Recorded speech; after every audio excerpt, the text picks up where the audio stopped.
Hi, my name is Adam, and today I'll be guiding you through the details of unsubscribe settings. Let's start from the beginning. Every user has the option to unsubscribe from your email list. Regardless of your business and its type, recipients should always have the opportunity to opt out of receiving your emails. Consent is not permanent, and there may be various reasons why someone would want to stop receiving your emails. That's why an unsubscribe link is required in all emails sent via Elastic Email. For example, in our newsletters, you can find it here. One click here and you will be unsubscribed from our list. But we definitely don't recommend it because we send awesome emails with a bunch of tips every month. Even though the unsubscribe button is necessary and included by default in all your templates, there are ways to customize it. The only way to disable the unsubscribe button permanently is if you are only sending transactional emails, have a documented sending history, and contact our support team about the issue. Each situation is handled individually. There are 3 different options you can choose from in merge fields: unsubscribe, unsubscribe from list, and unsubscribe list. Unsubscribe allows users to automatically unsubscribe from all your lists with one click. Unsubscribe from list allows users to unsubscribe from lists to which the user is subscribed, provided that lists have subscription management enabled. Unsubscribe list allows users to manually choose which list they want to unsubscribe from out of all the lists linked to your account. This is closely related to unsubscribe settings, which I will mention later.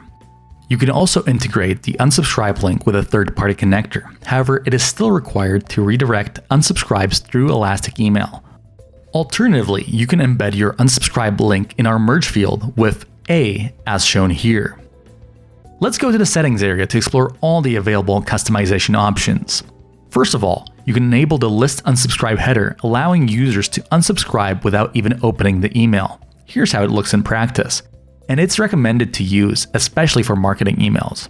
Within the subscription options, you can provide users with additional choices to opt out only from specific lists or marketing emails. For example, there may be e-commerce users who initially created an account and subscribed to the newsletter, but later decided to receive only transactional emails such as receipts or login information. There are no limitations on the lists and segments that can have the Manage Subscriptions option enabled. Learn more about creating lists and segments in this video. When subscribed lists only is enabled, only the lists that the contact is subscribed to will be displayed. Critical emails only allows contacts to opt in to transactional emails only. When selected, this enables the option for contacts to opt into transactional emails instead of unsubscribing from all of your company's emails.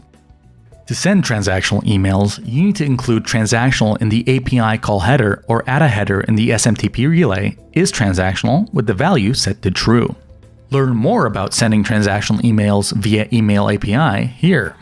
With this option enabled, our system will automatically suppress marketing emails to any contacts that have opted into transactional emails only.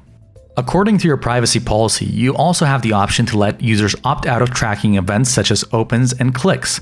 Then, even if a user clicks on emails, those actions will not be visible in the statistics and reports. In the delivery reasons section, you can remind your recipients why they are receiving emails from you. Users can be subscribed to many lists and products, so it's easy for them to forget. Contacts who have unsubscribed from your emails cannot be manually added back to your list. Even if you upload or add a contact who has unsubscribed, their status will not change to active. The user needs to resubscribe and reactivate their subscription to be added back to your list, and a subscription link can be used for this purpose. Alternatively, and as the recommended solution, you can use our web form creator or landing page creator to present users with an awesome dedicated subscription page. You can upload your logo here to brand the unsubscribe process. Your unsubscribe page will look more professional and credible. In the notifications section, you can enter all the email addresses that should be notified about the unsubscribe action taken. You can include multiple addresses here, just separate them with a semicolon.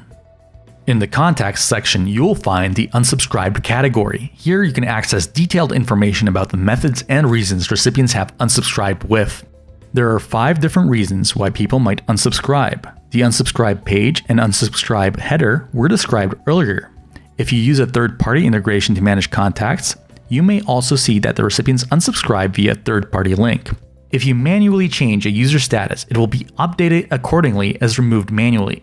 Users who report your emails as spam are automatically unsubscribed from your lists, and you can view these users here. For easier analysis or comparing different ranges, consider using the date filter. Recipients who use the unsubscribe page to leave your email list may provide additional information about their reasons for unsubscribing. You can check this information here, as it might offer crucial insights for reconsidering your email marketing strategy and identifying improvements to reduce the number of unsubscribes.